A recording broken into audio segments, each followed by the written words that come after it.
Muthi wa keri wa kamiti ya urimi na mahiu wa kumathanja ya uhuthiri wa irio cia GMO anyitite matiganite no mathiete na mbere na kuruta mawoni mao.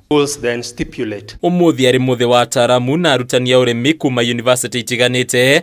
Ataramu amwe ke uyu kuhurira ndebe irio ici magicigweta ta irio itari na ucuke. Nobody becomes a maize because of eating maize. Nobody becomes beans because of eating beans or mangoes, because even when the genes are the genes are organized differently, when it is broken down, it becomes the nutrients. So for issue of whether I will eat the food or I'll give my children, I have no quarrel. And when I hear people talk, I am like, good people, let's break down this science basically, and we appreciate it as a country. What is this thing that people fear?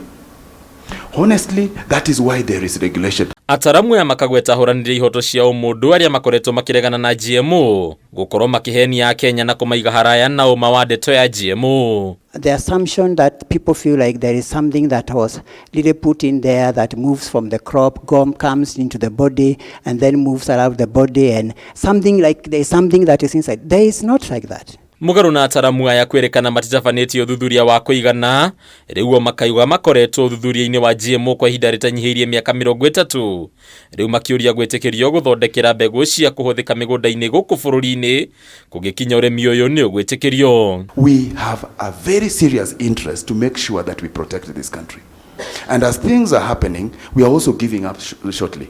We would go to do matatus because probably there's no less regulations. Chair, you have a responsibility, and this country has a responsibility to protect these scientists, because we are able to see. Both morally, intellectually, and spiritually, I have all clear conscience because I understand everything.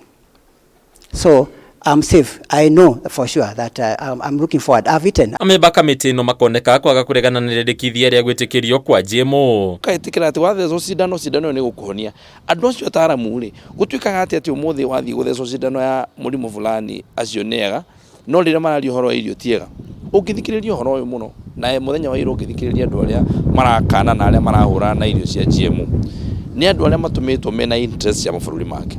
Kurigana na ameba ya kugirio kwa GMO kugikinyanira okorwo aria mararegana nacio makuheana uira mukinyaniru wa uthuthuria wa GMO. Wira witu turi andu ambunge tukurehe watho tugakundia andu na gaciko ta kabeno aca no nginya tunanire njungwa twikare tuge atiriri na andu magie na gwitikia ati ithuĩ uria tureka ni undu wake wa wega na kwagirira kwa mundu wa Kenya. Twambe tukorwo twina open mind tuthikaniririe na niguo tugire kamiti ino turuga ati tuguka guthikiriria tondu na kamiti itu ina andu amwe no na andu amwe no riku ona kuri ugwa memba amwe kamiti ino makoneka gukorwo megetete kuregana na gwitikirio kwa urimi uyu undu umwe na uhuthiri wa mbegu ici. Me, I'll say no shortcuts. Let's use what we have locally. Let's see how we can be able to have more yields, increase on production. Kurigana na mubunge Sabina Chege uria uma muikaririgite wa ihinda kamiti-ini no umuthi bururi no mathinjira ingi cia kwigirana na irio cia kuigana thengi ya GMO. I am not, and I will not support the issue of seeds, especially GM seeds coming in. We would want to have our own solutions. Let's first look at what we have now. How do we maximize on what we have? And is there a quicker solution on food security? Haduini ya Kameme TV ile twenda wa Mwagi.